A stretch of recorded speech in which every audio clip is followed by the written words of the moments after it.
জয়গুরু।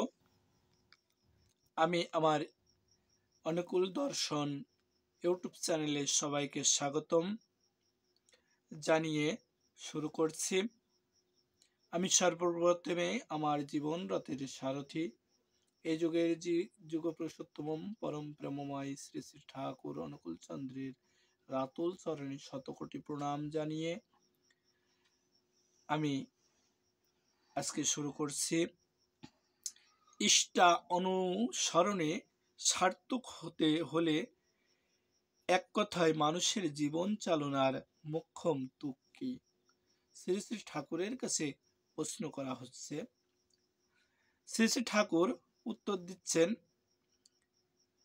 শ্রী শ্রী ঠাকুর মধুর কণ্ঠে প্রাণ কাড়া ভঙ্গিতে সুর করে বললেন, সর্বধর্মান পরিত্যাজ্য মামেকং শরণং ব্রজ অহং তং সর্ব পাপেভ্যো মোক্ষয়িষ্যামি মা শুচো।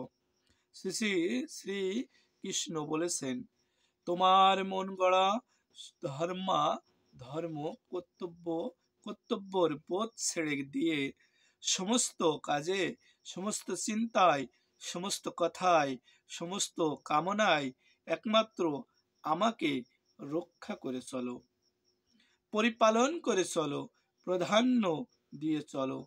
আমাকে কিছুতেই কখনো ত্যাগ করো না। এইটুকু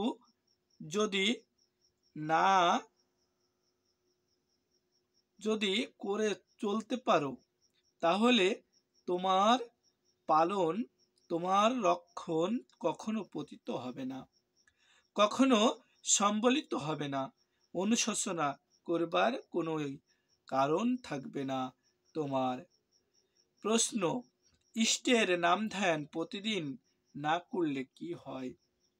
শ্রী শ্রী ঠাকুর, নাম ধ্যান রোজ ঠিক মতো করবি, ওইদিকে কমতি হলে জীবনের সব ক্ষেত্রে থাকতে অসামঞ্জস্য দেখা দেবে। মানুষ যদি ঠিক মতো চলে করে, তাতে শুধু তারই ভালো হয় না, পরিবার পরিবেশের অনেকেই ভালো হয় তাতে। আর তার চলাই যদি ত্রুটি থাকে, তাতে শুধু তারই ক্ষতি হয় না, তার পরিবার পরিবেশেরও ক্ষতি হয় তাতে। জয় গুরু। বন্দে পুরুষোত্তমম, বন্দে পুরুষোত্তমম।